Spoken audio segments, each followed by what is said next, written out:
Mike Moore Media, the first place to hear Rockingham County news and information. On the line right now for this edition of Rise Up Reidsville, Quentin Robertson, Parks and Recreation Superintendent for the city of Reidsville. Hey, Quentin.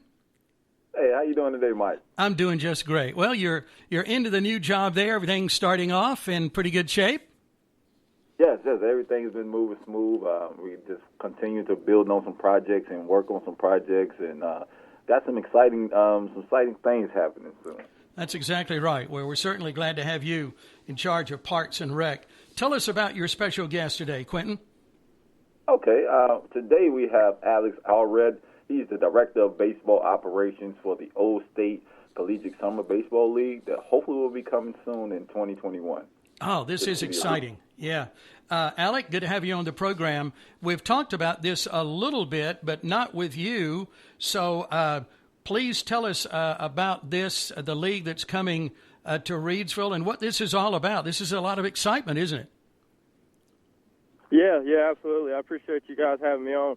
The Old North State League, like Quinn said, it's a college summer wood bat league based out of the state of North Carolina. We'll have 10 teams this season. They're all spread out basically from the mountains to the coast. So we're really excited about getting into Reidsville. I was telling Quinn that I played my redshirt freshman year at Rockingham Community College, so I always thought that Reidsville should have a college summer league team. It's just a great baseball community. We're really excited about what the future holds there and for the whole league across the state. Sure. Well, this is a kind of a coming home, so that's great to have that RCC connection. Yeah. Yeah. What does this mean to Reidsville, Alec? I mean, it's just I think that a lot of these communities around the state, kind of one of our main goals when we started the Old North State League in 2018 was to try to get into the forgotten baseball communities around the state. Back 50, 100 years ago, every team, every pretty large community had a mill team. And then some of those communities ended up getting affiliated minor league teams. And over time, some of those teams have phased out. So what we've tried to do is to try to get back into the communities that had rich baseball history, because the talent is still there. And so our goal with the Old North State League is we try to basically pinpoint spots around the state that have a rich community of baseball, and then we draw a circle around that community, and we try to pull in all of the players that are going to be on that team from about 30 miles from around the stadium. And that's really allowed us to get the communities back involved with baseball, out at the ballpark. And it's also, it's good to, we don't try to necessarily go get the biggest school player. We try to get the kid in the backyard that might be playing at a Division II, Division III school that's just a really good ball player. That's kind of our MO. That's what we want to do. Mm-hmm. Yeah. Well, you mentioned the talent that's here, and the interest is here too, isn't it, for sure? Oh, yeah, absolutely. I mean, I know when I was at Rockingham, there was tons of guys from local guys on the team. So I imagine it's still the same way. I know that the high school baseball scene there is very, very good between Reidsville, Rockingham, and Moorhead, and other ones in the local area. So we're excited. Like I said, I expect Reidsville to be one of the better teams just from a geographical location and knowing the talent that's in the area. Mm-hmm. Okay, that's great. Well, of course, when we have a team, we've got to have colors, we've got to have a mascot. So bring us up to date on that. How's that coming together? It's good. The mascot and the team name has been released. The team will be called the Reidsville Luckies. My wife actually is our marketing coordinator, so she comes up with all of the logos and the branding for all the teams across the state. She got her degree from Coastal Carolina in marketing, so this is kind of right here in her alley. And she does a ton of research on the history of each community that we get into to be able to kind of determine the branding of each team. So what she did with Reidsville, obviously she wanted to pay homage to the tobacco companies in the area. And we knew that a long time ago there was a team called the Reidsville Luckies, and now there is a youth organization called the Luckies. So that's why we kind of went that route. The colors are like a forest green and red with a cream white. So we kind of wanted to keep it a little bit old school. And then, we feel like that kind of fits the community, fits the history, and hopefully it'll fit the ballpark when it's finished. Oh yeah, you're right with that community connection. How do you plan to involve the Reidsville community, Alec?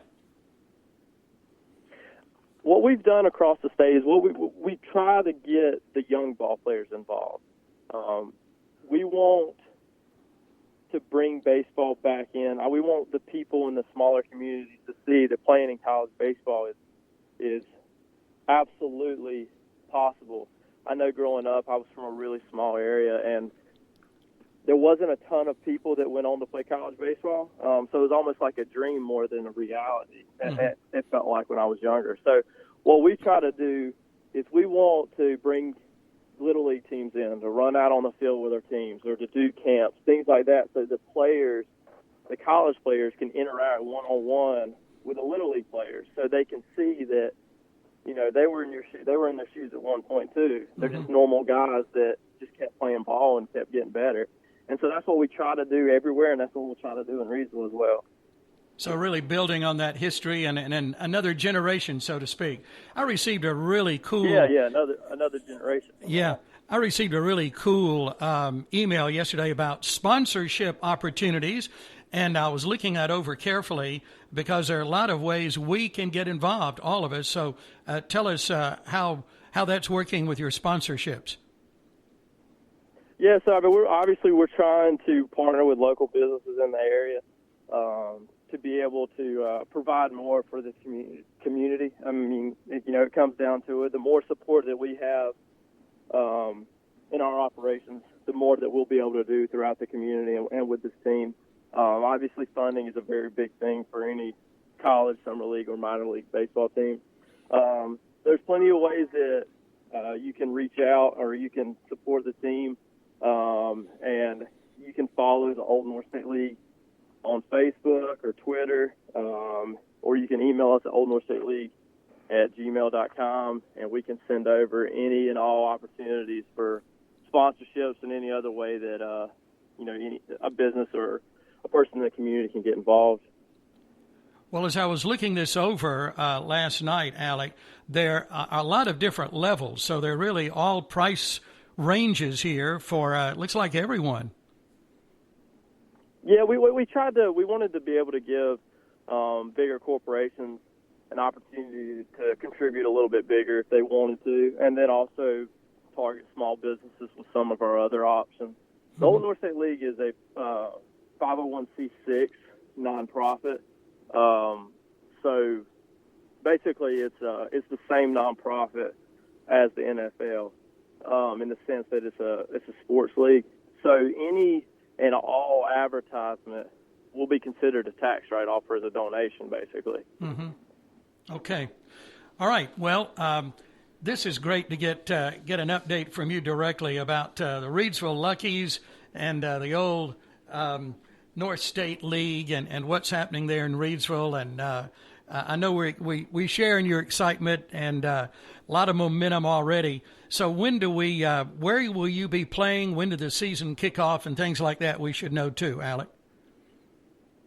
So normally what we do is any out-of-state guys or any non-local guys, they'll report on June 1st. There'll normally be a practice day or two on June 2nd, June 3rd, and then we'll start playing right then. The first game could be June 3rd or June 4th. It depends. We'll really schedule right after the first of the new year and go from there. But it's always the 1st of June, and the season will run through the end of July. Playoffs are normally the last week of July. Okay. Is there anything else before you and I finish up this segment that you wanted to mention? Not really. We're just really, really excited for the opportunity to get in Reidsville. Like I said, the community is awesome. and we hope to see each and every person out at a game at some point this year and the next few years. I'm hoping we're there for a really long time. Well, it sounds like you're off to a great start, and we're excited you brought all of this to Reidsville, and we wish you much success. We'll talk again, I'm sure, at some point in time. So thank you, Alec. Yeah, absolutely. Thank you, guys. Thank you. All right, Quentin, I want you to wrap us up here. We've got some time to maybe give us some Reidsville Parks and Recreation news and some events coming up, perhaps. Yes. So, Mike, October the 29th at J.C. Park from 6 to 8 o'clock, we'll be hosting our drive-through truck trick-or-treat event. Right now we're doing a virtual online contest for those that want to decorate their house, their pumpkin carving, or a costume. The way that you enter is at the Halloween at ReidsvilleNC.gov, and if you can submit those pictures by October the 26th by 5, you get a chance to actually win one of our gift cards that we have from one of the sponsors for this group. So we're looking forward and hoping that everyone gets a chance to actually come out. I know it's a little bit non-traditional than your regular door-to-door trick-or-treating here, but again, at J.C. Park, the 29th, that Thursday, please drive through from 6 to 8 to kind of get some candy from one of the little shoots that we got made. I know our Parks and Rec division will be there, our community development will be there, and we have some other guests that will be having set up tables there. So again, the doors and drive-through will open up at 6, so hopefully you try to get there on time to make sure that the flow of traffic goes through, that everybody can kind of get a piece of candy and kind of celebrate the traditional Halloween. Sure. Yeah, you said non-traditional. This is a non-traditional year, isn't it, for everything? But this is a pretty neat idea. So it's 1 week from today at J.C. Park, 6 till 8 that evening, for the drive-through trick-or-treat. So that's great to have that. Anything else we need to mention? Well, that's the only thing that we have as far as this on the month this right now. But again, like Alex said, man, we're super excited again.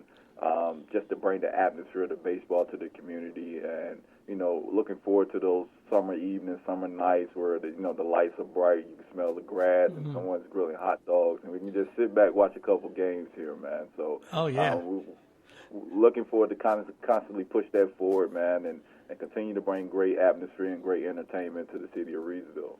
I've got the vision. I'm seeing it in my mind. I'm smelling the whole flavor of that. That sounds great. Okay, well, awesome. Quentin, I appreciate you. Glad you're in that position as superintendent of Parks and Rec for the city of Reidsville, and we will be talking again soon. Thanks again. Thank you, Mike. Okay, and that's our program for today with Reidsville Parks and Recreation. Let me direct you to the website for more information. That is riseupresville.com.